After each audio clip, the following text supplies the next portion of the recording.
जैसा आप जानते हैं कि अमेरिका के नए राष्ट्रपति जो बाइडेन बन चुके हैं और ये परिणाम पूरी दुनिया जान चुकी है।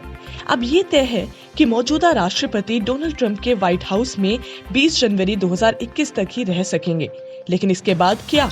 ये सवाल इसलिए जरूरी है क्योंकि डोनाल्ड ट्रंप पर जो आरोप लगे हैं उनसे छुटकारा पाना उनके लिए मुश्किल पड़ सकता है।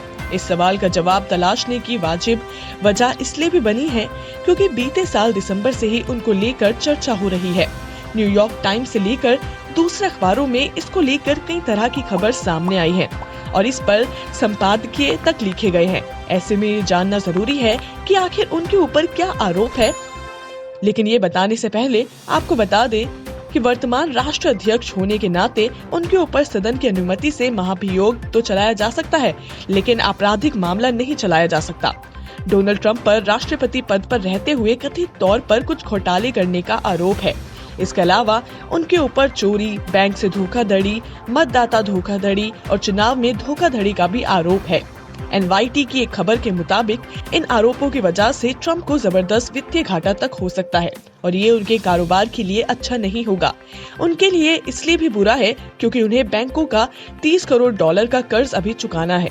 यहाँ तक मतदाता में धोखाधड़ी का आरोप है तो बता दें कि आरोप उन पर साल 2018 में अमेरिकी अटॉर्नी ने लगाया था। उन्होंने ट्रंप के साथ उनके सहयोगी माइक कोहेन को भी इस गड़बड़ी का साथी पाया था। इसके अलावा ट्रंप पर स्टॉर्मा डैनियल्स ने भी शारीरिक शोषण का आरोप लगाया है। उनका ये कहना है कि ट्रंप ने उन्हें चुप रहने के लिए पैसे तक दिए थे। हालांकि इस तरह के आरोप कुछ और महिलाओं ने भी ट्रंप पर लगाए हैं। तो इतने सारे आरोपों के बाद हो सकता है कि ट्रंप को जेल जाना पड़े, क्योंकि अमेरिका इतिहास में ऐसा कोई वाकया नहीं है जब किसी राष्ट्रपति को जेल जाना पड़ा हो। रिचर्ड निक्सन को तो वाटरगेट कांड में भी पूरी तरह से माफी दी गई थी। राष्ट्रपति रहते हुए डेमोक्रेट्स ने ट्रंप को पद से हटाने और महाभियोग चलाने की पूरी कोशिश की, लेकिन वो इसमें कामयाब नहीं हो सके। चुनाव के बाद ट्रंप की स्थिति कमजोर नहीं हुई। उन्हें देश में 47% वोट हासिल हुए। हालांकि वो दोबारा राष्ट्रपति नहीं बन सकेंगे, लेकिन इसका अर्थ ये नहीं है कि वो साल 2024 के चुनाव में दोबारा प्रत्याशी नहीं बन सकते। यदि राष्ट्रपति पद से हटने के बाद उन्हें किसी हालात में जेल जाना पड़ता है तो ये बाइडेन के लिए अच्छा नहीं होगा। अब देखना ये होगा कि क्या वो जेल जाएंगे या फिर मामला ऐसे ही सुलझ जाएगा।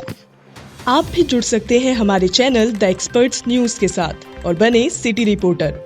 अगर आपके पास आपके इलाके की कोई वीडियो, कोई खबर है जो आप हमारे चैनल पर दिखाना चाहते हैं तो हमारी मेल ID city.reporter@theexperts.news पर हमें अपना नाम, पता, फोन नंबर के साथ भेज सकते हैं और आप हमें नीचे दिए लिंक्स पर भी फॉलो कर सकते हैं।